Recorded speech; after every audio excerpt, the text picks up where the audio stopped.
Call the meeting to order. This is a special meeting of the Clark County Board of Education. Main purpose is to discuss student achievement reports. I'd like to have everyone stand and observe a moment of silence.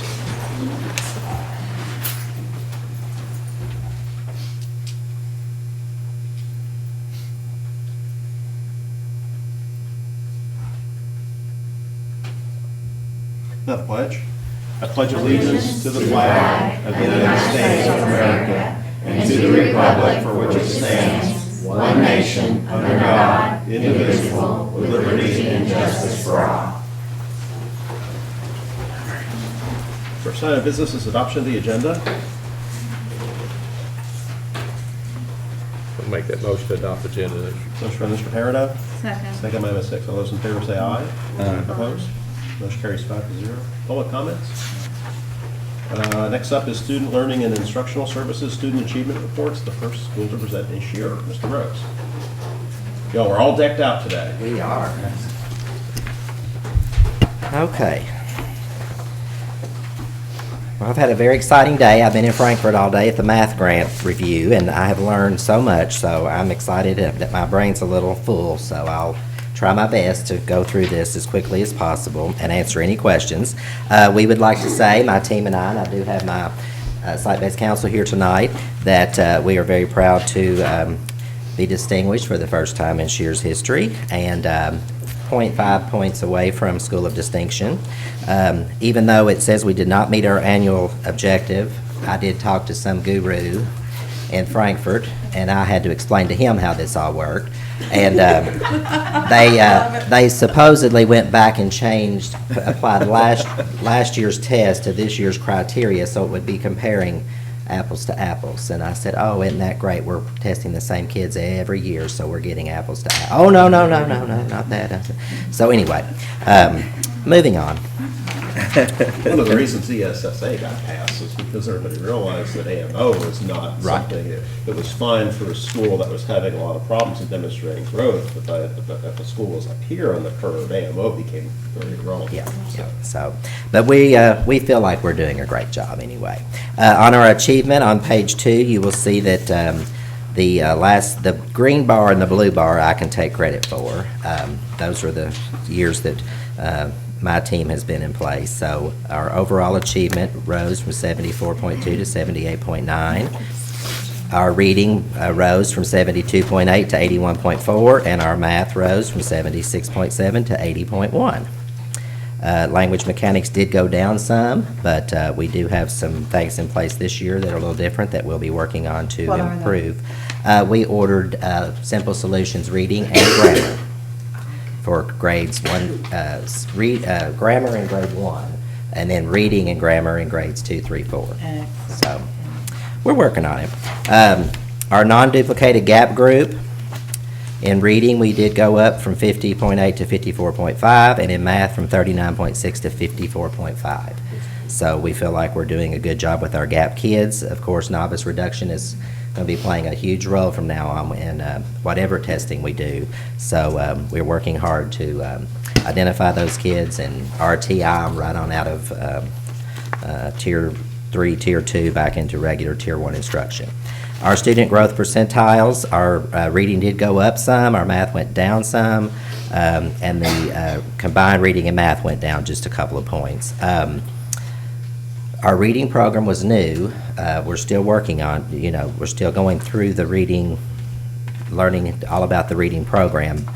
So I was glad to see that the reading scores did go up. We also do a lot of reading incentives. I do a school-wide reading program each year. So, and then our math, I feel like we've done a great job in math. And the student growth percentile, once you get so high, it's hard to keep that growing. But we feel like we're doing a good job there as well. If you look at the reading all students, you can see that we've gone from, our novice was, our distinguished in 2015 was 16.8. We've gone up to 23% distinguished. Our novice has been reduced down to 10% reading. Our free and reduced lunch population, we've increased our distinguished. Our disability, we've maintained in reading. In math, we went from none to 20% of our disability students in math being distinguished. We've also reduced our novice considerably over the years and increased our distinguished from 4% at one point up to 22.3% last year. Social studies isn't tested anymore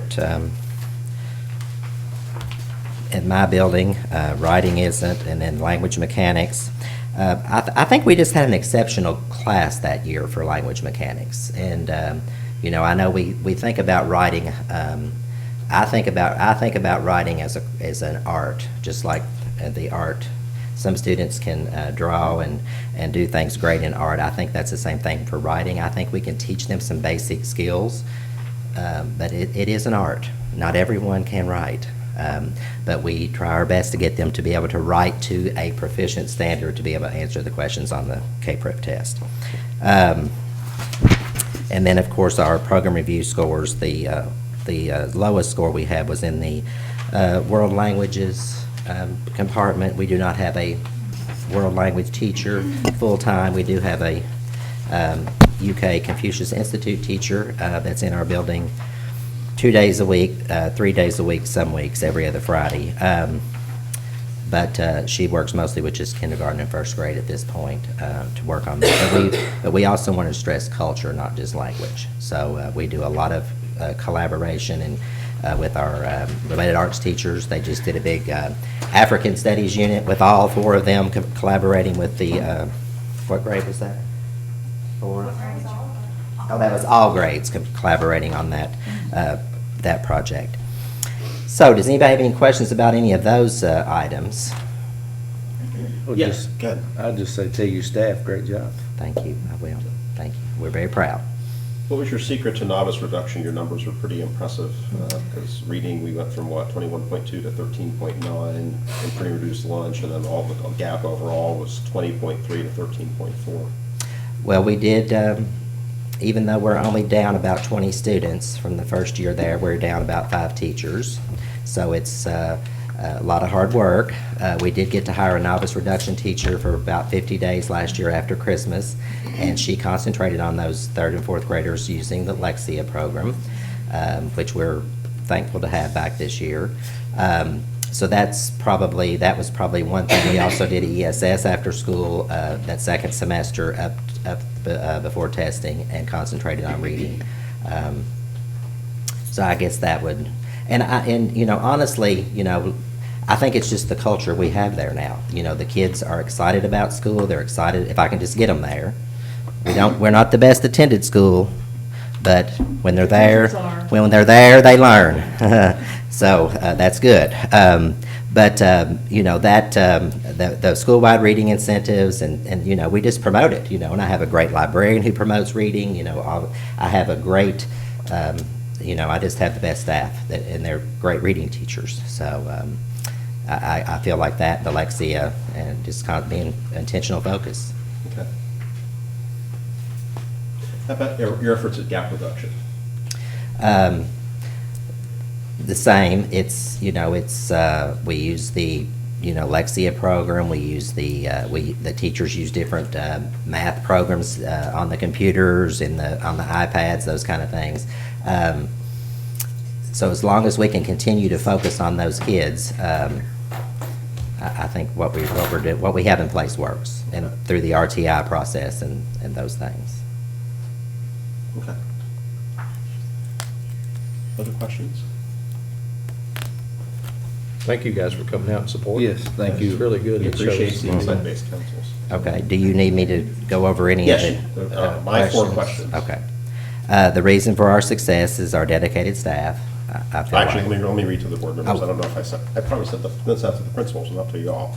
Let's see, I've asked 4 questions of everybody presenting tonight. The 4 questions are, first question, all of our schools made significant gains on standardized testing this past academic year. What are some of the reasons for your school's success? Question 2, to maintain this progress, what are your school's priorities for this year? Question 3, what are your school's strengths and weaknesses? And question 4, is there anything on your needs list in particular which will help you to accomplish the above goals? So the reasons for success, we would think, would be our dedicated staff. We have a climate of success at our school now. You know, when those kids walk in, they're greeted, they're hugged, they're loved. They know they can do it. We have student supports in place through our, PGIS program, our student voice surveys. We have things that help us know what we're not doing correctly or what we need to improve on. I think we have a great co-teaching model at our school with collaboratively with our related arts, but also with our special ed department. Comprehensive RTI program, our positive behavior support system for our behavior continuum. Teachers targeted their PDs this year. I think we had some very great PDs this summer. Teachers focus on their professional growth plans, and they are growing in ways that they pick that they need to grow in. And then we have great partners in education at our school, dedicated, both Central Bank and the First Presbyterian Church. They are wonderful partners, not only with their people coming, but also with their financial gifts. We get about $3,500 a year from those two organizations. Our priorities to maintain success, besides a lot of praying, we're going to focus on the Kentucky Core Academic Standards, our RTI program, novice reduction, of course, GAP groups, and our questioning strategies. That's one of the district's focus this year when they're on their walkthroughs is not only teacher questioning, but students questioning. So we're going to be talking about that a lot this year. Our strengths is our climate and culture, the way we do our PLCs and collect data so that we know, have lots of data points and know where every student stands. Our use of formative and summative assessments, culturally responsive climate, and our arts program. We have a very strong arts program at Shear and that's self-sufficient, funded through lots of hard work from our department there. Our weakness, our largest weakness, is the amount of transient students we have at Shear. Out of our supposed 398 students that we finished the year with last year, 198 of those were in and out of our school at some point. So What can we do to address? you math people will know that's about 48% of our students were in and out of our building, yet we maintained we gained a distinguished status. One of the things we can do is to it's not like our schools are that far apart. If a student starts with us, and the good ones and the bad ones, we need to keep our students. It's unfortunate that, we have to have 198 kids in and out of our building in 1 year. Yes. So, if there was a bus that was, coming relatively, the only bus that might not be coming relatively close is maybe somewhere out here, Yorktown might not be coming relatively close to Shear. But most of these other buses and schools are not that far away. So we need to keep our students. Attendance, of course, and I spend thousands and thousands of dollars a year on attendance. And then, one of our weaknesses, I think, is the right parents being involved. We need to get some more parents involved. And we did a great Title I math night in September, and we received some Treasure Bay workshops for parent involvement about getting your child to read. And one of our teachers presented that to the entire group that came in the gym that night, and it was very successful. So those kind of things to get, and we had probably, I think I counted, there was I think we gave 196 books away, and I think there was like 200 some odd parents sign in. So we had about 400 people there that night for that. Anything that could help us, of course, would be to have full-time intervention teachers. My first year there, we had 5 100-day teachers, and we dropped down to 3. We've lost a third grade teacher. So we have really high numbers in 3rd and 4th grade this year. Technology/writing STEM teacher would be nice. Continued support for technology and software programs, because those quickly eat into our Title I budgets or our general fund budgets. So that's my story. Okay. Any other questions, Mr. Rose? Thank you very much. Thank you all. Great job, Mark. Thank you. Thank you.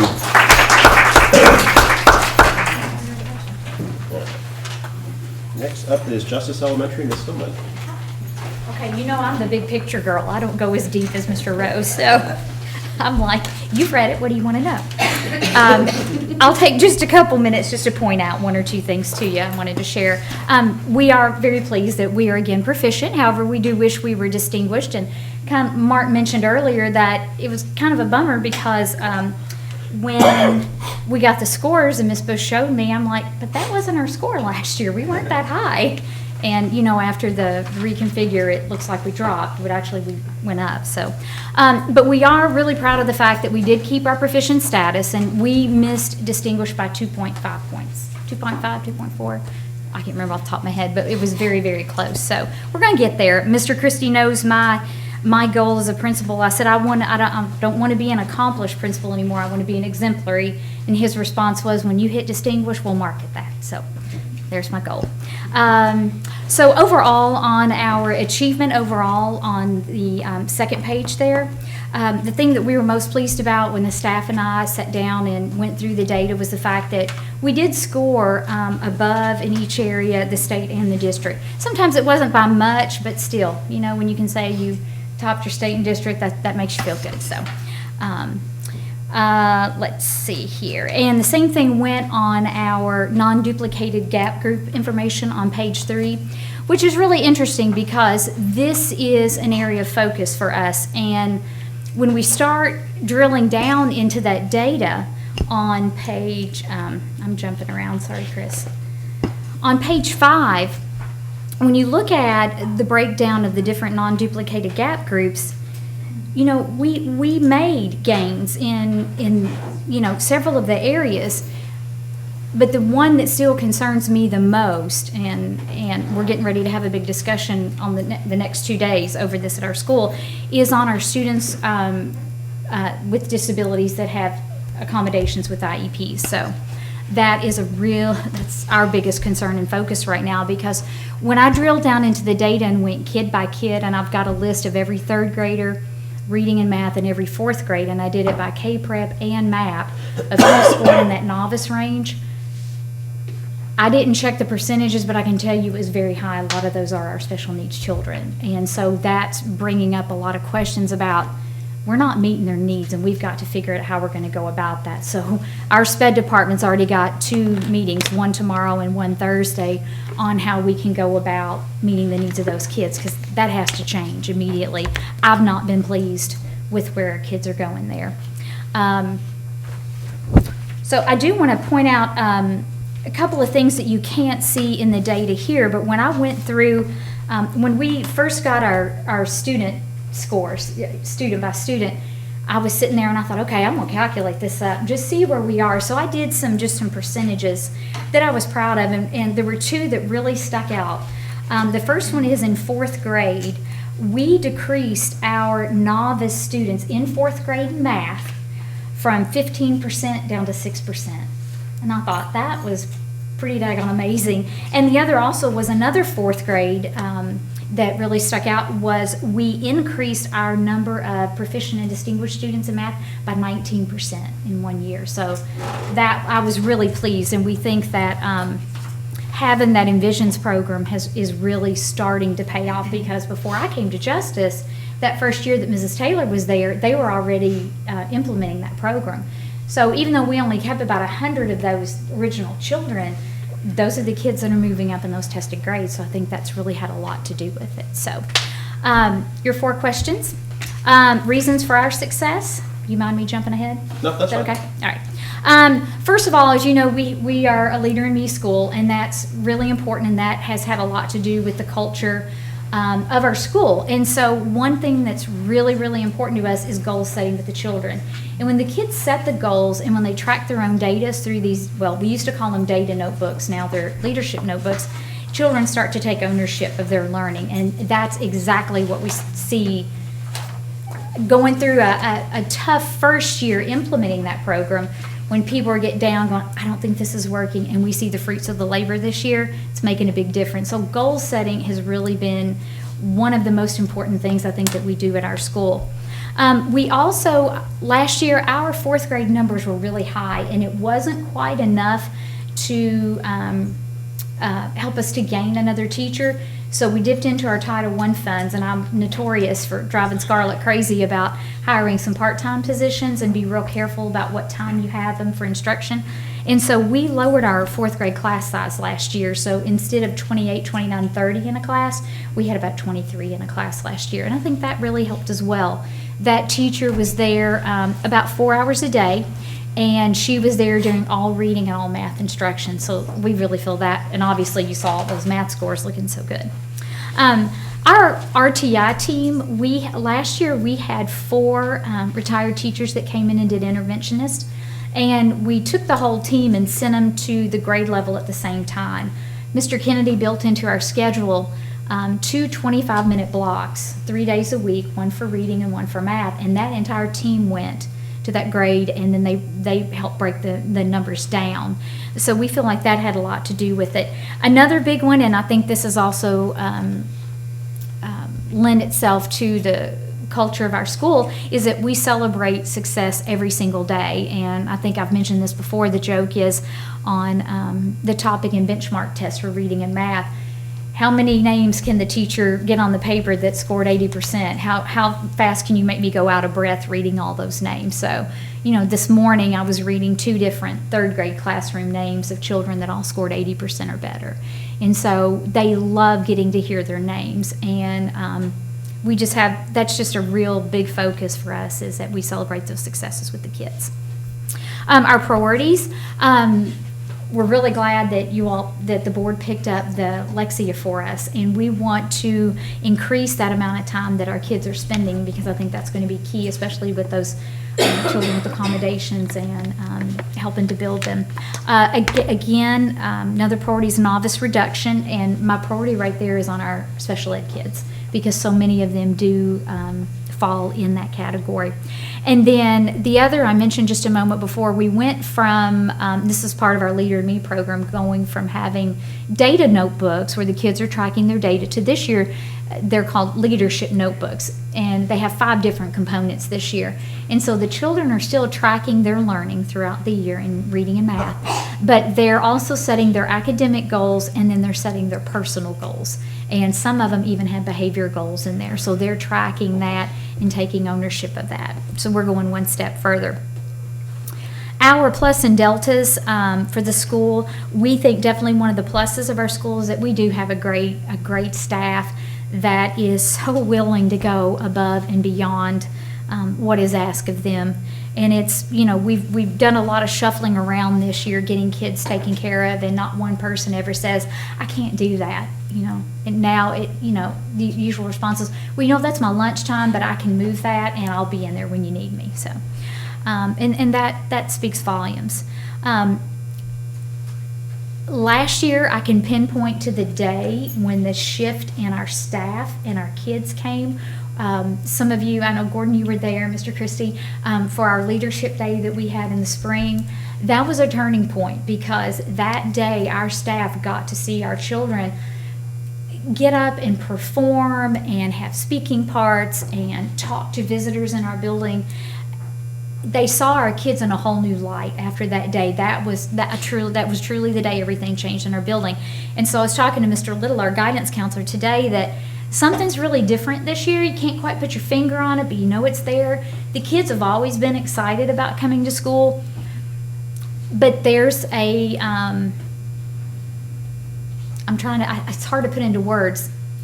They want to do well this year, and they are making sure they are doing well. I'm afraid to almost say anything, so I guess I better knock on some wood here. Our discipline referrals are down. We do have a significant increased number of children with higher needs this year. I can't say attendance is better, because somebody is always sick at our school, but there's a new sense of they want to be there and learn. There's a new sense of even something as small as kindness going on in our school. And I think that's really making a difference for the kids. So, and our families, I do still get parent complaints sometimes, but, every now and then I'll get a whopper and I have to call Mr. Christie, but it's not like that. It's like parents are understanding the language. We're having common language at home and at school, and I think that's paying off. Our areas for growth, of course, like I said, our focus is growing our novice children, especially those falling in the special needs category. And as far as needs go, I'm not going to ask for anything because I feel truly blessed that the $30 per child came through. We made a decision last year that we were not going to approach the board to help us fund our astronomically expensive Leader in Me program, that we were going to take care of that bill on our own. And we have, the contract is a 3-year contract to pay that bill. And without even having to use all that money that the board just awarded us last week, we're going to get that bill paid off probably by Christmas this year. So we have scrimped and saved and carry forward and fundraised, and so that was huge for us, and all at the promise of telling the staff that if we do this, their first concern was it was going to cost us staff, and we've not cut down. Matter of fact, we increased some staff. This year we have 5 interventionists, so I'm going to say we're great right now. We'll deal with whatever we need to. Writing, we've been following the journeys all year long. And we've been pleased with that. It's something that is a natural incorporation in what's going on with the reading, and we've been very pleased. Sherry was sharing today that we have our once a month district grade level PLCs, and because she's with 4th grade and Kevin and I are with 3rd grade. Every principal's with a different grade.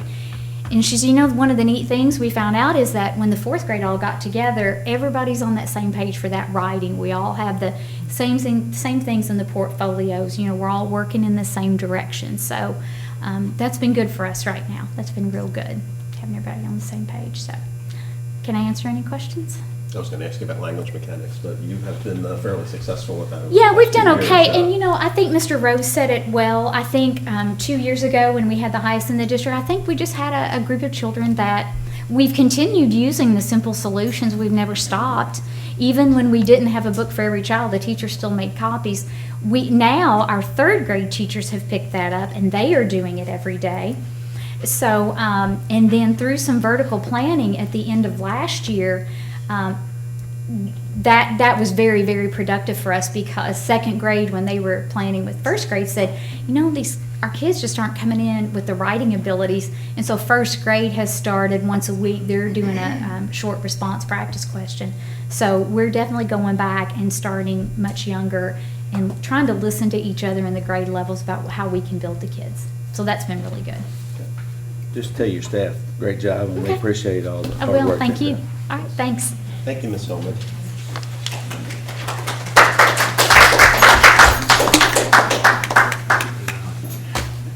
Next up is Strode. Good evening. I'm very proud of our school's accomplishments. Of course, this year we were a distinguished progressing school, and also we achieved the reward status of a school of distinction. So we're very excited about that. If we want to go through our scores real quickly, you can look at, again, as Mr. Rose mentioned, the green and blue I'm responsible for, and you can see that our overall achievement, we went up 8 8/10 points. In reading, we went up 5 4/10 points. In math, we went up 12 1/10 points. And then the last one, language mechanics, we went up 9 2/10 points. So it was an effort of hard work and really focusing on student needs. If you want to go ahead and go through the report, the non-duplicated gap group, you can see that we're still looking at reading as a priority for us. We do want to focus on that. On student growth, we want to find ways to enrich our math program to continue the growth of those students, because I think that's important. You know, if we get students that are high achieving in math, we still want to find opportunities to grow them. If we looked at our overview performance levels, percentages of reading, there's still that orange area that we're talking with our staff about how we can push those apprentice kids toward proficiency. And yesterday I was going over test scores with my fourth graders who were third graders last year, and we were talking about the bar graph and how we use a bar graph to compare, and that first bar was them as a student and how they compared to all the third graders in the district and then to the state. And so I said, where does Mrs. Brown want you to score? And they said, distinguished. And I said, no, you don't have to be distinguished. I want you to be proficient, but if you want to be distinguished, that's good. So it's good that the kids are taking that ownership and wanting to do their very best, which I'm very proud of them. I think I lost my paper clip. Okay. So that was reading. In math, you can see that we've really grown in our percentage of distinguished, but we still have that apprentice. So we're, again, drilling down to specific needs and using interventionists. And our focus at Strode was to really look at Tier 1 instruction, that core instruction, and talk about how we can differentiate that instruction with small groups during that time, not just wait till the RTI block. So, that has been a focus for our staff as well. Of course, social studies, we're not tested in that anymore. And in writing, language mechanics, you can see that we, it's still an area of concern, but we are growing, and we're not using simple solutions. I was sharing with Susan that maybe I need to check on that, but the teachers have been using the Journeys curriculum, and they do practice language mechanics as it's embedded in the ELA curriculum. And then our program review, we really worked hard to drill down to make sure that we could get all of our points, and we did that. In fact, our primary program got distinguished because it was, as they met in committees, they talked about, when they looked at the demonstrators, what can we do to get ourselves, some extra points, and it was writing a policy for the primary program, so they were excited to do that, and that, was evidence for us to move to distinguished category in the primary program. And of course, our world language and global competency is still low, but we're, hoping maybe that we can get more clarity from the State Department on how to achieve that.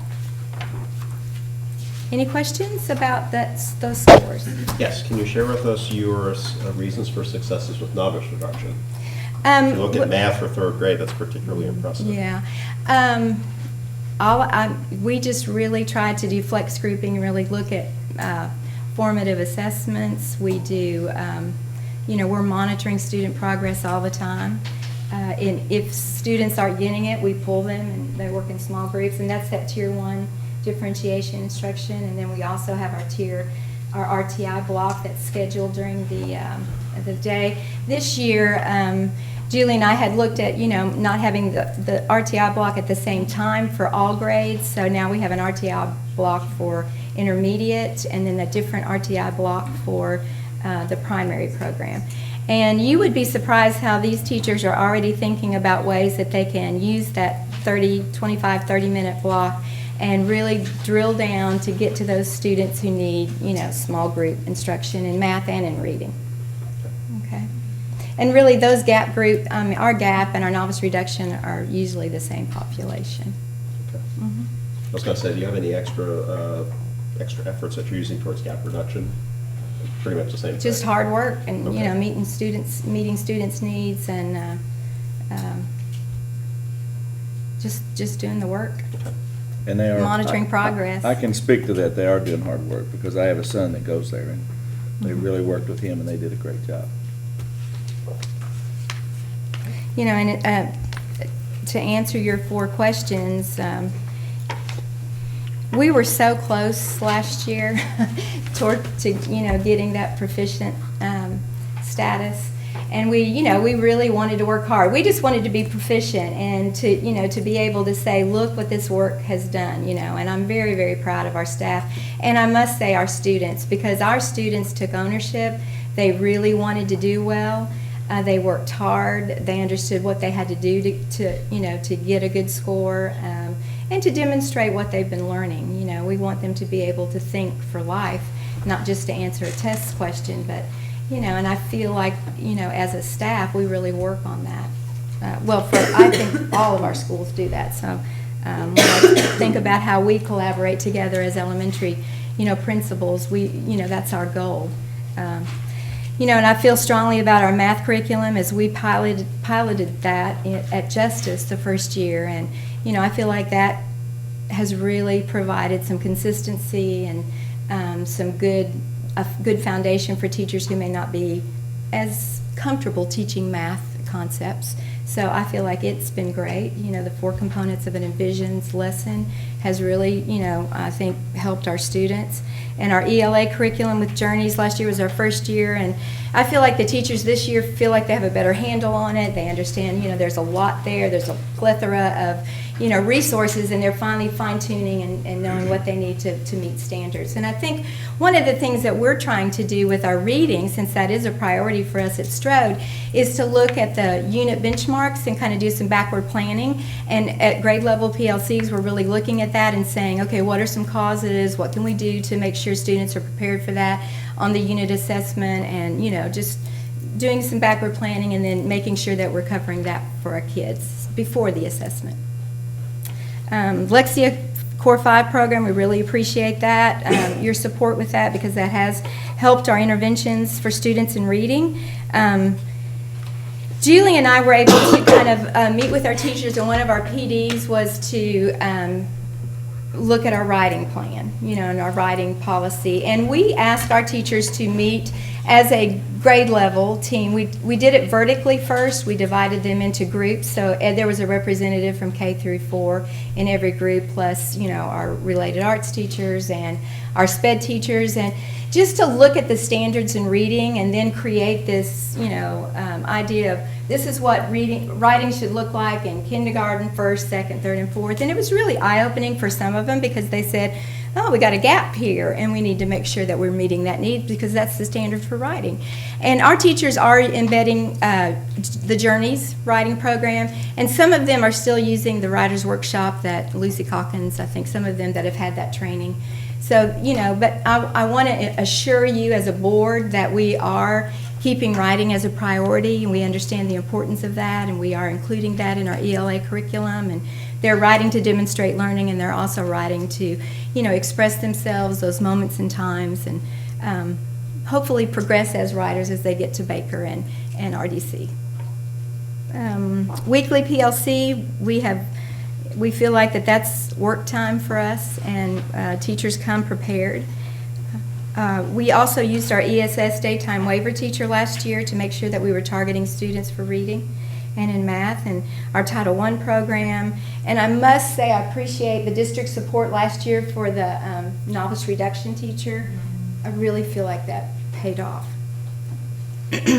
Also at our school, we continue to have our accelerated reader program. So we give incentives every week for each class at each grade level that is reading books. And to answer number 2, to maintain, you know, we want to continue growing. You know, even though we've reached the status, it's not time to rest, and we have a new group of students. We want to really focus on their needs, and you know, it's back to work. It's monitoring students and making sure that they're where they should be. Okay. We have a culture of high expectations for all students, and we're using those formative assessments to make sure that, you know, we're meeting the needs of our students. As far as strengths, I feel like at Strode I've been very fortunate that I've been able to retain highly qualified staff over the last 3 years. I haven't had a lot of turnover. I've had a few retirees and some other things, but and we have very structured professional learning communities. We have a positive school culture with high expectations. This is our 2nd year working with KDE and University of Louisville with our ABRE program, which is Academic Behavior Response Intervention, and that's really focused on a positive school behavior plan.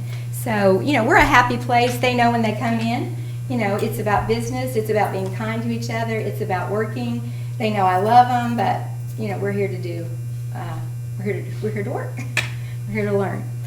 We have a great Family Resource Center director, great partner in education, and strong parental involvement. So I think those are our strengths. And as far as weaknesses, you know, depending on what needs list you were looking at, I would say that Strode is probably lacking in terms of equity of a facility that is safe and, well, how do I want to say that? It's, you know, we've got some issues at Strode. It's an old building. The library floor needs to be replaced.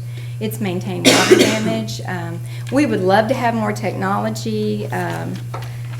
You know, there's lots of things that Strode needs. So, Okay. any questions for me? That was your answer to number, so you answered number 3 and number 4 at the same time. See, we- Did I? Well, I mean, you know, I've got a list of needs, but I don't want to, you know, I'm thankful for what I have. I'm thankful for my staff. And we're going to do whatever we need to do with whatever we have. So I want to assure you as a board that we will continue our work at Strode Station. Tell your staff, great job. I will. Thank you. Thank you, Ms. Brown. Thank you. Next up is Ms. Bonfield with Conkright, who gets to present, not her data. She owns it. Yes, Yes. I do own it, and I am the proud new principal of Conkright. I'm excited to be there. This is week 2 for me there, and so I already every day we're making changes. We're having discussions and doing what we need to do that's best for kids. So I'm not going to go through the data exactly. There are 3 main points that I do want to bring up because there are great things going on at Conkright. They did have a 6-point gain in the data from last year. We got all of our program review points, every one of them.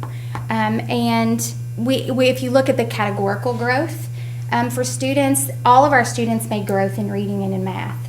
And so I do want to point out that our students are growing. There are great things happening. Because they are making growth. It's just not the expected growth that we want them to have. And so that's kind of the charge, you know, for me moving forth as I start there. Other than that, just basically, you know, looking at your questions, you know, I'm excited about the conversations that I'm already having with the staff. I'm having one-to-one conversations with all of the teachers in the building, trying to build the culture of trust. And just making sure that those students that come through our doors every day, that we own them. We're all in, you know, with their success, and we're going to do what it takes. We are having data conversations, or we will continue to have data conversations. We're building right now, or beginning the process of building the Conkright classroom. And so looking at strategies for student success by just focusing on some positive instructional strategies that are going on in the classroom with differentiation, RTI services, focusing on student growth and what we need to do to make sure that we're moving those students. As far as, you know, making progress and just our priorities this year is just building that climate of success for everyone. Improving core instruction to better meet the needs of all of our students. We're prioritizing and investing in the capacity of our classroom teachers. You know, I'm having conversations with them about believing in themselves and knowing that what they're doing is good work. And so we're having conversations about those instructional strategies and what we need to do. We are going to focus on our Tier 2 and Tier 3 instruction with an RTI model, put that more in place, focus on that so that we are looking at our students that need to receive additional services and what we can do to help them. And then during PLCs, we're starting to have conversations about not what we're teaching, but how we're teaching it. And so building those conversations as well. So as far as strengths already, in just the first week I've been there, they are an extremely caring staff. And one thing that I noticed is all of the teachers in our building know all of the students by name. And I think that's extremely important. Their heart is there, and they like being there. So, you know, once again with Lexia is in place, and I do appreciate the Lexia program, and we will continue to work on that, build on that. As far as weaknesses, I'll be honest, it's a clean slate for me at Conkright. You know, I feel like we're refreshed and we're renewed, and we're recharged. We're having a new outlook. We're creating a new vision for what we need to do to get the job done. So Okay. Anything on the needs list which you need? Which is an unfair question being on the job 2 weeks, but. Right. I don't know, I can get back with you. Okay, I'm fine with that. Yeah, as right now, you know, of course, technology, you know, we all say technology, as far as that goes, and just the continuous support with technology programs. So, that's it this time. What are your, well, let's see, you come from a place which had good strategies for novice reduction. Are you going to take the same strategies and try to apply them at Conkwright, or do something different, or don't know yet? Or? Well, no, I mean, that's a huge priority. I mean, looking at novice reduction and knowing our students, I think having data conversations to know exactly where our students place. Okay. And what we need to do, you know, it goes to the how of what we, you know, how we're teaching it and having those conversations, building in the RTI block. You know, we do have 3 interventionists that work very hard, that collaborate with our teachers, and so I think just working together and building that structure in place to where we're targeting, you know, that intentional focus on instruction and on kids. Okay. Mm-hmm. Definitely. Okay. All right. The one thing I tell you is Rome wasn't built today. Take it easy on your staff, build capacity in your staff leadership, Got it. Thank you. and tell them great job. I will. They're moving forward. All right. Thank you. I was out this weekend and got stopped by several of your employees, and they were all bragging and very happy. So they were really looking forward to the change, you know, some positive changes, and they felt good about it. Oh, good. Thank So, you. mhm. Thank you. I appreciate that. All right. Thank you. Thanks.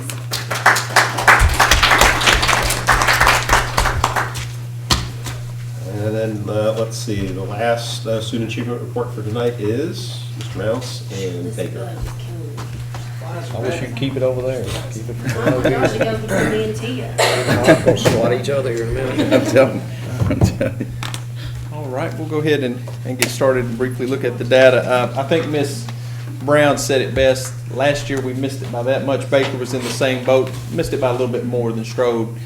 But, I mean, you felt, we almost had it. You felt like you let the bigger team down.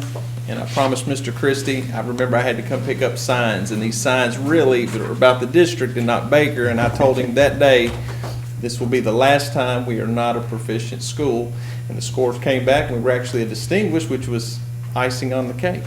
So if you'll take a look at our achievement scores, we increased in every single subject area with the exception of social studies. We declined 9/10 of a point in social studies. We had a lot of healthy growth overall, as well as in language mechanics, in writing, and mathematics. Our reading, we went up 2.7 points.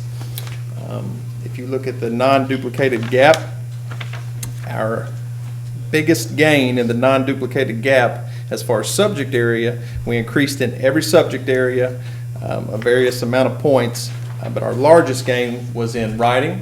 You can see that we went up 13.1 among gap students. If you look at that bottom chart there beneath there, Chris, on novice reduction target, you'll see 100% of our novice reduction in mathematics that was met. So we're very proud of how we're addressing the gap and what we're doing to address students within the gap. Our student growth percentile, you see there, again, increases across the board. Our largest gains between achievement, gap, and growth, our largest gains as a school fell within that gap population as far as weighted points are concerned. If you go on to the pretty charts and the green and the blue, as we go through these, you can see a lot of times both the blue and the green increased in all subject areas. We did have a little backsliding on Hispanic readers, African American readers. Made huge gains in students with disabilities, and compared to how we work with students year one versus year two, every single student with a disability was paired with a proctor a mentor who they got to, I guess, develop a relationship with, whereas year one, it was, hi, Mr. Mounts, I'm going to test you for K-Prep. I started meeting with the kids who were assigned to me in December, in January, and it was like that for various staff members throughout the building, so we were very strategic. as far as how we coupled students with proctors and both mentors.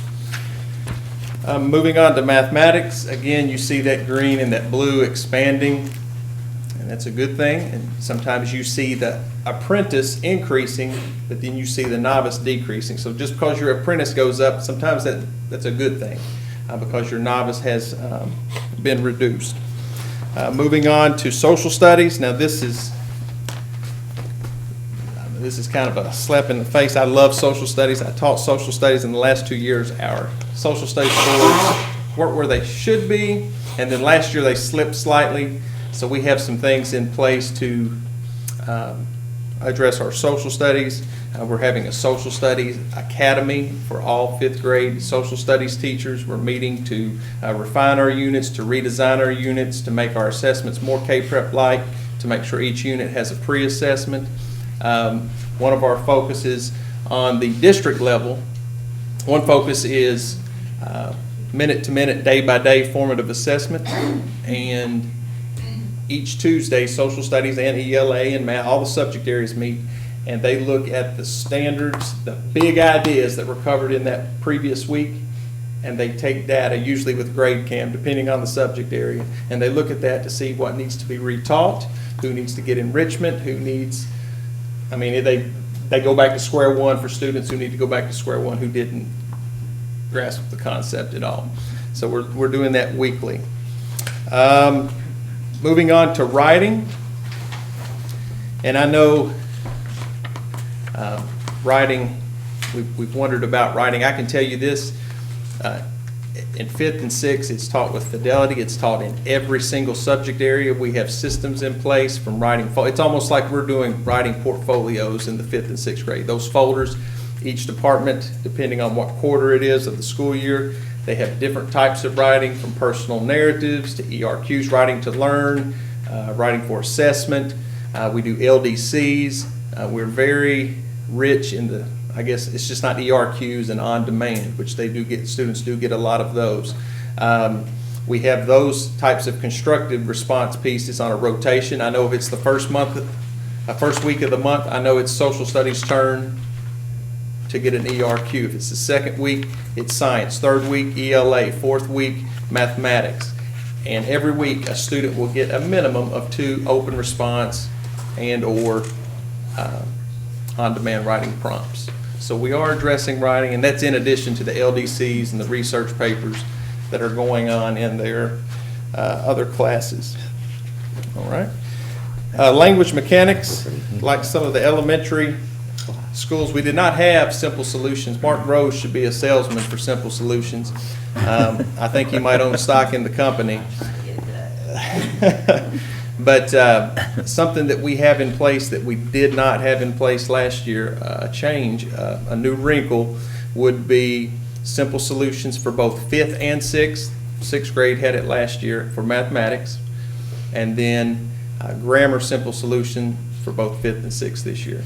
Those are some new resources. We did not have Lexia last year. We did not have Reading Plus last year, and we're grateful that you all made those purchases. So we're hoping to get a little bit more movement on our novice reduction. It's hard to move a non-reader and novice readers once they get to the 5th and 6th grade, but we are throwing the sink at it. We're using human resources, we're using technology, we're using workbooks. I mean, we are trying our best to make up some ground with students who are struggling with reading.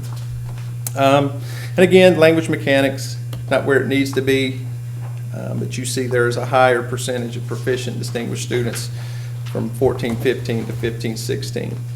Our arts and humanities practical living, they went from needs improvement to proficient programs. Our writing went from proficient to distinguished, and our global competency world language was a needs improvement. We do not have a world language teacher at Baker Intermediate. We do culture fairs and stuff through 6th grade, social studies, which is geography.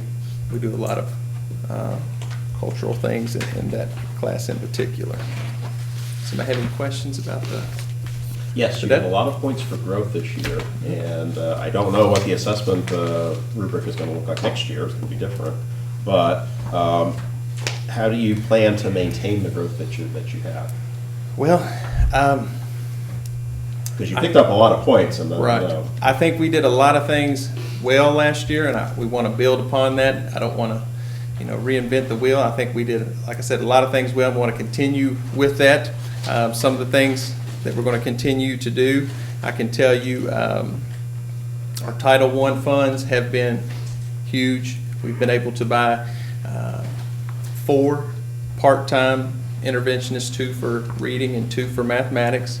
We also have a full-time math and a full-time reading on staff within our allocation to continue to do RTI classes students can go to. We're going to use our new technology.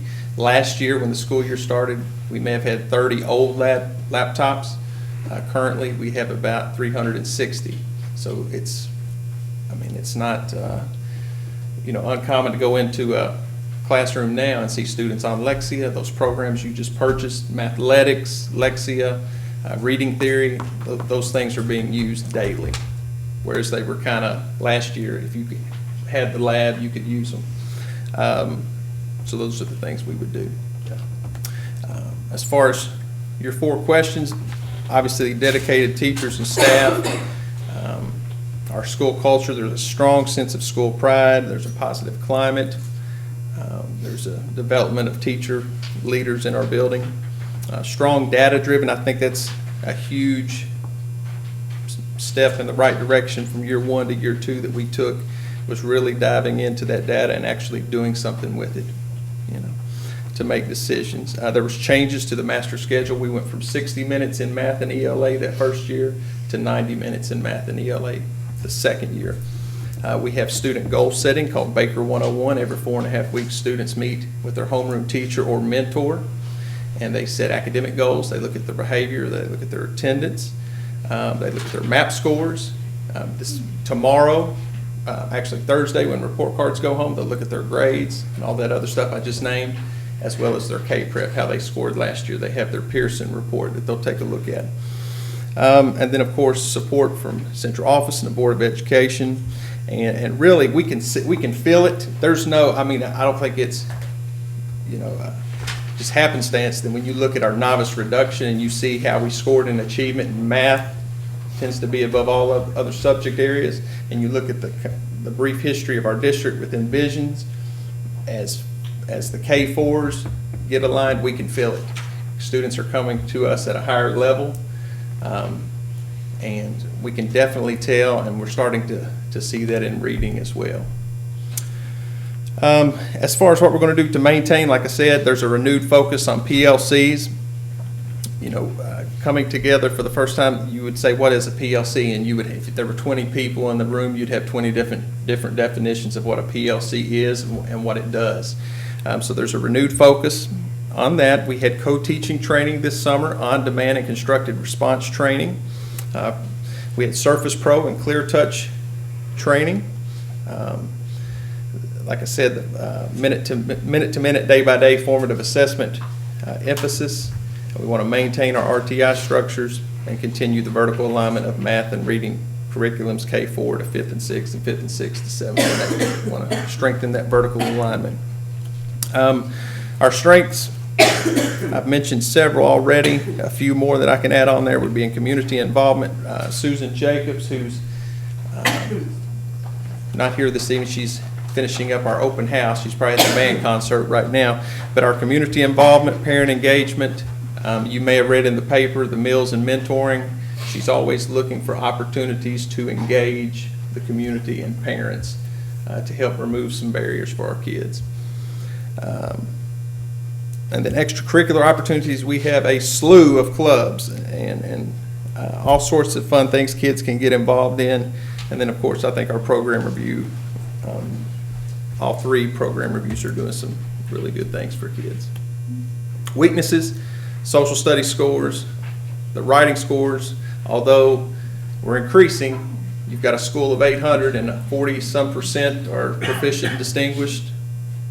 You still got 60% who aren't. So we don't like where we are as far as that number, even though it's going in the right direction.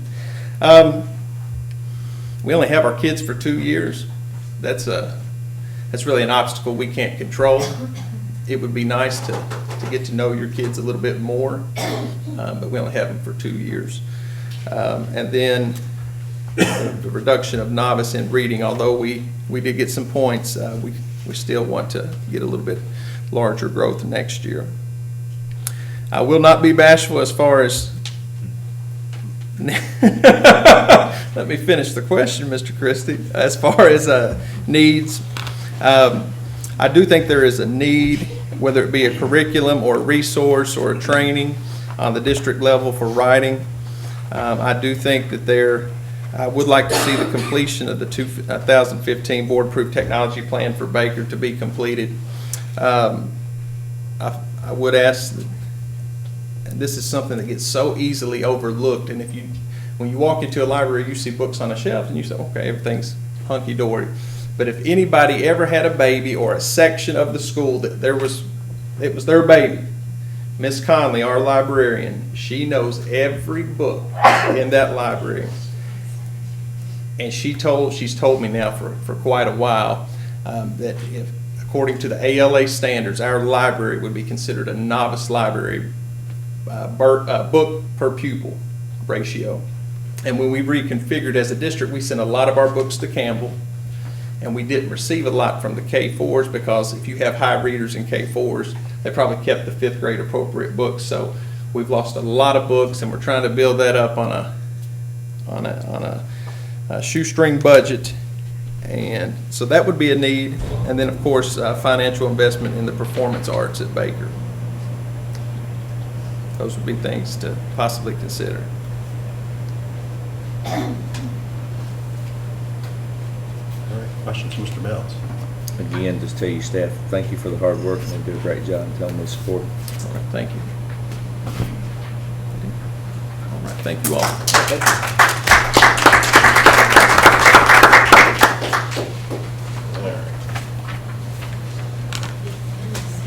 Gets us to closed session, so when's our first Can we meeting? take just a second recess to use the restroom? Okay, I'll take a recess. So we'll be adjourned until 7:30. You all are dismissed, thank you. One of the things you all are going to hear more and more about is this technology piece. You know, one of the things on the commission, you're looking at the new testing, they're already starting to talk about test administration being at a 1-to-1 ratio to schools and technology.